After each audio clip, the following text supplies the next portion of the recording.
ಜೈಲಿಂದ ಹೊರಬಂದು ನ್ಯಾಯ ಬೇಕು ಎಂದು ಡ್ರೋನ್ ಪ್ರತಾಪ್ ಕಿಡಿಕಾರಿದ್ದಾರೆ. ದೇಶಾದ್ಯಂತ ನೂರಾರು ಎಕ್ಸ್ಪೆರಿಮೆಂಟ್ ಪೋಸ್ಟ್ ಮಾಡಿದ್ದಾರೆ. ಅವರನ್ನೆಲ್ಲ ಯಾಕೆ ಅರೆಸ್ಟ್ ಮಾಡದೆ ನನ್ನನ್ನೊಬ್ಬನ್ನೇ ಯಾಕೆ ಅರೆಸ್ಟ್ ಮಾಡಿದ್ದೀರಾ ಅಂತ ಪ್ರಶ್ನೆ ಮಾಡಿದ್ದಾರೆ. ಕೆಜಿಗಟ್ಟಲೆ ಸೋಡಿಯಂ ಉಪಯೋಗಿಸಿ ಬೇರೆಯವರೆಲ್ಲ ಸೈನ್ಸ್ ಎಕ್ಸ್ಪೆರಿಮೆಂಟ್ ಮಾಡಿದ್ದಾರೆ, ಆದರೆ ನನ್ನೊಬ್ಬನನ್ನೇ ಮಾತ್ರ ಅರೆಸ್ಟ್ ಮಾಡಿದ್ದಾರೆ ಎಂದು ಆಕ್ರೋಶವನ್ನು ವ್ಯಕ್ತಪಡಿಸಿದರು. ನನ್ನನ್ನು ಟಾರ್ಗೆಟ್ ಮಾಡ್ತಾರೆ ಅಂದರೆ ನನಗೆ ನ್ಯಾಯ ಬೇಕು ಅಂತ ಆಗ್ರಹಿಸಿದರು. ದೇಶಾದ್ಯಂತ ನೂರಾರು ವಿಡಿಯೋ ಇದೇ ಸೋಡಿಯಂ ಎಕ್ಸ್ಪೆರಿಮೆಂಟ್ ಮಾಡಿ ಪೋಸ್ಟ್ ಮಾಡಿದ್ದಾರೆ. ವಿಜ್ಞಾನದ ಎಕ್ಸ್ಪೆರಿಮೆಂಟ್ ಮಾಡಿ ಮೊಬೈಲ್ ಕೊಟ್ಟರೆ ತೋರಿಸ್ತೀನಿ. ಅವ್ರನ್ನೆಲ್ಲ ಏನಕ್ಕೆ ಅರೆಸ್ಟ್ ಮಾಡಿಲ್ಲ, ನನ್ನೊಬ್ಬನ್ನೇ ಏನಕ್ಕೆ ಅರೆಸ್ಟ್ ಮಾಡಿದ್ದೀರಾ? ತುಂಬ ಜನ ಯೂಟ್ಯೂಬರ್ಸು ಅಬ್ರಾಡಲ್ಲಾಗಿರ್ಬೋದು ಅಥವಾ ನಮ್ಮ ದೇಶದಲ್ಲಾಗಿರ್ಬೋದು, IPC ದೇಶದಲ್ಲಿ ಎಲ್ರಿಗೂ ಒಂದೇ, ಕಾನೂನು ಎಲ್ರಿಗೂ ಒಂದೇ, ಒಬ್ರಿಗೂ ಒಂಥರ ಅಲ್ಲ. ನನ್ನೊಬ್ಬನ ಮಾತ್ರ ಏನಕ್ಕೆ ಅರೆಸ್ಟ್ ಮಾಡಿದ್ದೀರಾ? ಬೇರೆಯವರೆಲ್ಲ ಸೇಮ್ ಸೈನ್ಸ್ ಎಕ್ಸ್ಪೆರಿಮೆಂಟು ಕೆಜಿಗಟ್ಟಲೆ ಸೋಡಿಯಂ ಯೂಸ್ ಮಾಡಿದ್ದಾರೆ, 1 kg ಹಿಂಗೆಲ್ಲ ಯೂಸ್ ಮಾಡಿದ್ದಾರೆ. ನಾನು ತೋರಿಸ್ತೀನಿ, ಮೊಬೈಲ್ ಕೊಡಿ ಸರ್ ಯಾರಾದರೂ.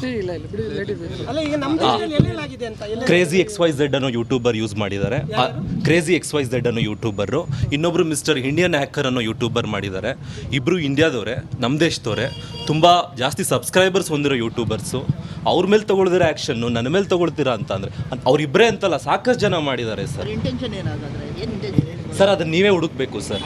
ಈಗ ಫಾರ್ ಎಕ್ಸಾಂಪಲ್ಲು ಸರ್, ಅವ್ರ ಮೇಲೆಲ್ಲ ನೀವು ಸರ್ ಒಂದೇ ವಿಷಯ ಹೇಳ್ತೀನಿ ಸರ್, ಅವ್ರ ಮೇಲೆಲ್ಲ ಯಾರ ಮೇಲೂ ಕೇಸ್ ಆಗದಿರುವಂಥದ್ದು, ಅವ್ರ ಮೇಲೆಲ್ಲ ಯಾರ ಮೇಲೂ ಕ್ವಶನ್ ಕೇಳದಿರುವಂಥದ್ದು ನನ್ನ ಮೇಲೆ ಕೇಳ್ತಾರೆ ಅಂತ ಹೇಳಿದ್ರೆ, ನಾನು ಮಾಡಿರೋದು ಸೈನ್ಸ್ ಆ್ಯಂಡ್ ಎಜುಕೇಷ್ನಲ್ ಪರ್ಪಸ್ ಅಂತ ನಾನು ಫಸ್ಟೇ ಡಿಸ್ಕ್ಲೈಮರ್ ಹಾಕ್ಬಿಟ್ಟು ಮಾಡಿದ್ದೀನ ಒಂದು ಎಕ್ಸ್ಪೆರಿಮೆಂಟ್ನ, ಸಿಂಪಲ್ ಸೈನ್ಸ್ ಎಕ್ಸ್ಪೆರಿಮೆಂಟು. ಕೋಲಾರದ ಬಂಗಾರಪೇಟೆಯಲ್ಲಿ ಖಾಸಗಿ ಒಡೆತನದ ಗಾಲ್ಫ್ ಸಂಸ್ಥೆಗೆ ಸರ್ಕಾರದ 54 ಎಕರೆ ಜಮೀನು ಮಂಜೂರು ಮಾಡಲು ಯತ್ನಿಸಲಾಗ್ತಿದೆ ಎನ್ನುವ ಆರೋಪ ಕೇಳಿಬಂದಿದೆ. ಈ ರೀತಿಯಾಗಿ ಮಾಜಿ ಸಂಸದ ಎಸ್ ಮುನಿಸ್ವಾಮಿ ಆರೋಪಿಸಿದ್ದಾರೆ. ಒಗ್ಗಯ್ಯನ ದಿನ್ನೆ ಸರ್ವೆ ನಂಬರ್ 12345 ಅಲ್ಲಿನ 54 ಎಕರೆ ಸರ್ಕಾರಿ ಒಡೆತನದ ಗೋಮಾಳ ಜಮೀನು ಕಬಳಿಕೆ ಆಗಿದೆ ಅಂತೇಳಿ ಆರೋಪಿಸಿದ್ದಾರೆ. ಜಮೀನು ಒತ್ತುವರಿಯಾಗಿದ್ದರೂ ಇದುವರೆಗೂ ಕೂಡ ತೆರವು ಮಾಡಿಲ್ಲ, ಆದರೆ ಸರ್ಕಾರಿ ಶುಲ್ಕ ಪಾವತಿಸಿ ಜಮೀನು ಮಂಜೂರು ಮಾಡುವ ಕೆಲಸ ಆಗುತ್ತಿದೆ ಅಂತ ಹೇಳಿ ಆರೋಪಿಸಿದ್ದಾರೆ. ಧಾರವಾಡ ಕಾರಾಗೃಹದಲ್ಲಿ 6 ತಿಂಗಳ ಕಾಲ ಜೈಲುವಾಸ ಅನುಭವಿಸಿದ್ದ A9 ಧನರಾಜ್ ರಿಲೀಸ್ ಆಗಿದ್ದಾನೆ. ಜೈಲಿನಿಂದ ಹೊರಗಡೆ ಬಂದ ಆರೋಪಿಯನ್ನ ಬರಮಾಡಿಕೊಳ್ಳಲು ಕೂಡ ಯಾರು ಬಾರದ ಕಾರಣ ಏಕಾಂಗಿಯಾಗಿ ಹೋಗಿದ್ದಾನೆ. ಜೈಲಿನಿಂದ ಮುಖ್ಯ ರಸ್ತೆವರೆಗೂ ಕೂಡ ಕಾಲ್ನಡಿಗೆ ಮೂಲಕ ಹೋದ ಧನರಾಜ್ ಬಳಿಕ ಸಂಬಂಧಿಕರ ಕಾರಿನಲ್ಲಿ ಮನೆಗೆ ಹೋಗಿದ್ದಾನೆ ಎನ್ನಲಾಗಿದೆ. ಧನರಾಜ್ ದರ್ಶನ್ ಸಾಕು ನಾಯಿಗಳನ್ನು ನೋಡಿಕೊಳ್ತಾ ಇದ್ದ. ರೇಣುಕಾಸ್ವಾಮಿ ಮೇಲೆ ಎಲೆಕ್ಟ್ರಿಕ್ ಮೆಗ್ಗರ್ನಿಂದ ಶಾಕ್ ಕೊಟ್ಟ ಆರೋಪ ಈತನ ಮೇಲಿದೆ. ರಾಜಾತಿಥ್ಯದ ಕೇಸ್ ಬಳಿಕ ಬಳ್ಳಾರಿಗೆ ದರ್ಶನ್ ಶಿಫ್ಟ್ ಆಗ್ತಿದ್ದಂತೆ ಧನರಾಜ್ ಕೂಡ ಧಾರವಾಡಕ್ಕೆ ಶಿಫ್ಟ್ ಆಗಿದೆ. ಆಗಸ್ಟ್ 29ರಂದು ಧಾರವಾಡದ ಕಾರಾಗೃಹಕ್ಕೆ ಶಿಫ್ಟ್ ಆಗಿದ್ದ ಧನರಾಜ್ ನಿನ್ನೆ ರಿಲೀಸ್ ಆಗಿದ್ದಾನೆ.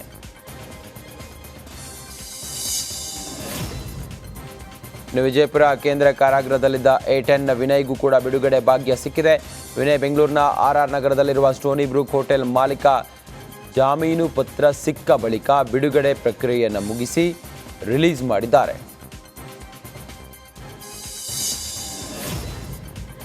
ಸಿಲಿಕಾನ್ ಸಿಟಿಯಲ್ಲಿ ಕ್ರಿಸ್ಮಸ್ ಹಬ್ಬದ ಸೆಲೆಬ್ರೇಷನ್ ಜೋರಾಗಿದೆ. ಶಿವಾಜಿನಗರದ ಸೇಂಟ್ ಮೇರಿ ಬೆಸಿಲಿಕಾ ಚರ್ಚ್ನಲ್ಲಿ ಸಂಭ್ರಮ ಕಳೆಗಟ್ಟಿದೆ. ವಿದ್ಯುತ್ ದೀಪ ಅಲಂಕಾರದಿಂದ ಚರ್ಚ್ ಮದುಮಗಳಂತೆ ಕಂಗೊಳಿಸ್ತಾ ಇದೆ. ಚರ್ಚ್ ಮುಂದೆ ಜನರು ಸಾಂತಾ ಕ್ಲಾಸ್ ಟೋಪಿ ಧರಿಸಿಕೊಂಡು ಸೆಲ್ಫಿ ಕ್ಲಿಕ್ಕಿಸಿಕೊಂಡು ಮಧ್ಯರಾತ್ರಿಯಿಂದಲೇ ಚರ್ಚ್ನಲ್ಲಿ ವಿಶೇಷ ಪ್ರಾರ್ಥನೆಯನ್ನು ಸಲ್ಲಿಸಿದರು. ಇವತ್ತು 20,000ಕ್ಕೂ ಹೆಚ್ಚು ಜನ ಆಗಮಿಸುವ ನಿರೀಕ್ಷೆ ಇದೆ. ಚರ್ಚ್ಗೆ ಸಂಪರ್ಕಿಸುವ ರಸ್ತೆಗಳಲ್ಲಿ ವಾಹನ ಸಂಚಾರವನ್ನು ನಿಷೇಧಿಸಿದ್ದಾರೆ. ಜನರನ್ನು ನಿಭಾಯಿಸಲು ಹೆಚ್ಚುವರಿ ಪೊಲೀಸ್ ಸಿಬ್ಬಂದಿ ನಿಯೋಜನೆ ಮಾಡಲಾಗಿದೆ. ಬೆಂಗಳೂರಿನ ಸುಬ್ರಹ್ಮಣ್ಯಪುರ ಠಾಣಾ ವ್ಯಾಪ್ತಿಯಲ್ಲಿ ಶೂ ಚಪ್ಪಲಿ ಕಳ್ಳರ ಹಾವಳಿ ಹೆಚ್ಚಾಗಿದೆ. ಒಂದೇ ಏರಿಯಾದ 2-3 ಮನೆಗಳಲ್ಲಿ ಶೂ ಮತ್ತು ಚಪ್ಪಲಿ ಕಳ್ಳತನವಾಗಿದೆ. ಇದೇ ತಿಂಗಳ 22 ಹಾಗೂ 23ರ ಮಧ್ಯರಾತ್ರಿ ಪವನ್ ಹಾಗೂ ನರಸಿಂಹಮೂರ್ತಿ ಎಂಬುವರ ಮನೆಯಲ್ಲಿ ಕಳ್ಳತನ ಆಗಿದೆ. ಕಳ್ಳರು ಕಾಂಪೌಂಡ್ ಹಾರಿ ಕಳ್ಳತನ ಮಾಡಿ ಚೀಲದಲ್ಲಿ ಚಪ್ಪಲಿ ತುಂಬಿಕೊಂಡು ಹೋಗುವ ದೃಶ್ಯ CCTV ಕ್ಯಾಮೆರಾದಲ್ಲಿ ಸೆರೆಯಾಗಿದೆ. ಹುಬ್ಬಳ್ಳಿಯಲ್ಲಿ ಸಿಲಿಂಡರ್ ಸೋರಿಕೆಯಾಗಿ ಬೆಂಕಿ ಅವಘಡ ಸಂಭವಿಸಿದೆ. ಘಟನೆಯಿಂದ ಅಯ್ಯಪ್ಪ ಮಾಲಾಧಾರಿಗಳು ಗಂಭೀರವಾಗಿ ಗಾಯಗೊಂಡಿದ್ದಾರೆ. ಕಿಮ್ಸ್ ಆಸ್ಪತ್ರೆಯಲ್ಲಿ ಚಿಕಿತ್ಸೆಯನ್ನು ಪಡೆದುಕೊಳ್ತಾ ಇದ್ದಾರೆ.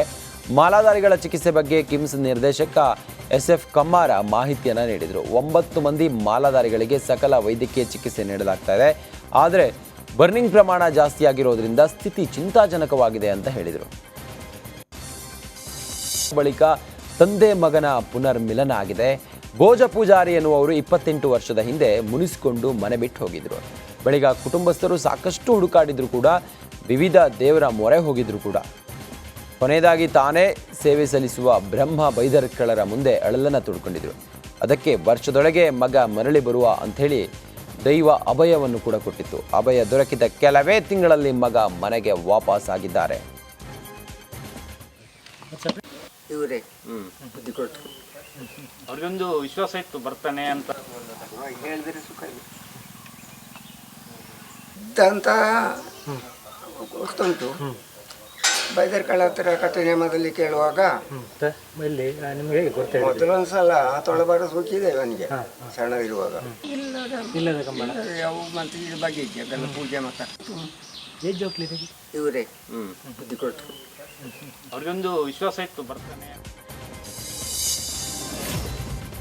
25 ವರ್ಷಗಳ ಬಳಿಕ ತಾಯಿ ಮರಳಿ ಬಂದಿರೋದನ್ನು ನೋಡಿ ಮಗಳು ಏರ್ಪೋರ್ಟ್ನಲ್ಲೇ ತಾಯಿಯನ್ನು ಬಿಗಿದಪ್ಪಿ ಕಣ್ಣೀರು ಹಾಕಿದ್ದಾರೆ. ಇಂಥ ತಾಯಿ ಮಕ್ಕಳ ಬಾಂಧವ್ಯಕ್ಕೆ ಕೆಂಪೇಗೌಡ ಏರ್ಪೋರ್ಟ್ ಸಾಕ್ಷಿಯಾಗಿದೆ. ಸಾಕವ್ವ ಎನ್ನುವವರು 25 ವರ್ಷಗಳ ಹಿಂದೆ ಮನೆ ಬಿಟ್ಟು ಹೋಗಿದ್ರು. ಇಷ್ಟು ವರ್ಷ ಹಿಮಾಚಲ ಪ್ರದೇಶದಲ್ಲಿದ್ದರು. ಕರ್ನಾಟಕ ಮೂಲದ IPS ಅಧಿಕಾರಿ ಸಾಕವ್ವನನ್ನು ಪತ್ತೆ ಹಚ್ಚಿ ಕರೆ ತಂದಿದ್ರು. ಆಕೆಯ ಫೋಟೋ ವಿಳಾಸ ಸಮಾಜ ಕಲ್ಯಾಣ ಇಲಾಖೆ ಗಮನಕ್ಕೆ ತಂದಿದ್ರು. ಬನ್ನಿ ಬನ್ನಿ ಈ ಜಾಗ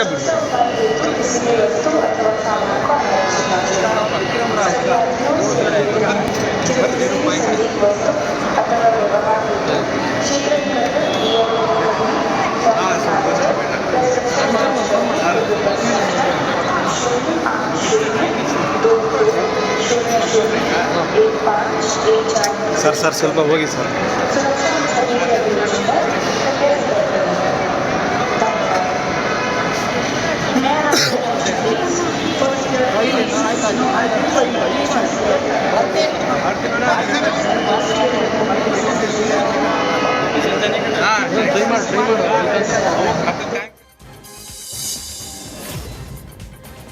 ಬೆಂಗಳೂರಿನ ನವರತ್ನ ಅಗ್ರಹಾರದಲ್ಲಿ IPL ಮಾದರಿಯಲ್ಲೇ NPL ಕ್ರಿಕೆಟ್ ಆಟಗಾರರನ್ನ ಹರಾಜು ಮಾಡಲಾಗಿದೆ. ಒಂದೇ ಊರಿನ 150ಕ್ಕೂ ಹೆಚ್ಚು ಕ್ರಿಕೆಟ್ ಆಟಗಾರರನ್ನ ಹರಾಜಿನಲ್ಲಿ ಖರೀದಿಸಲಾಯಿತು.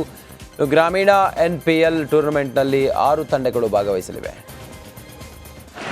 ಈ 6 ತಂಡದ ಮಾಲೀಕರು ಮತ್ತು ತಂಡದ ಆರ್ಗನೈಸರು ಮತ್ತು ತಂಡದ ಕ್ಯಾಪ್ಟನ್ನು ಸೇರಿ ಈ ಆಟಗಾರರನ್ನ ಹರಾಜು ಪ್ರಕ್ರಿಯೆಯಲ್ಲಿ ಅವರು ಕೊಂಡ್ಕೊತಾರೆ.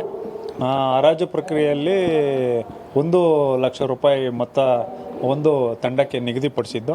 ಆ 1 ಲಕ್ಷ ಮೊತ್ತದಲ್ಲಿ ಅವರು 15 ಜನ ಆಟಗಾರರನ್ನ ಅವರು ಹರಾಜು ಪ್ರಕ್ರಿಯೆಯಲ್ಲಿ ತಗೊಬೇಕು.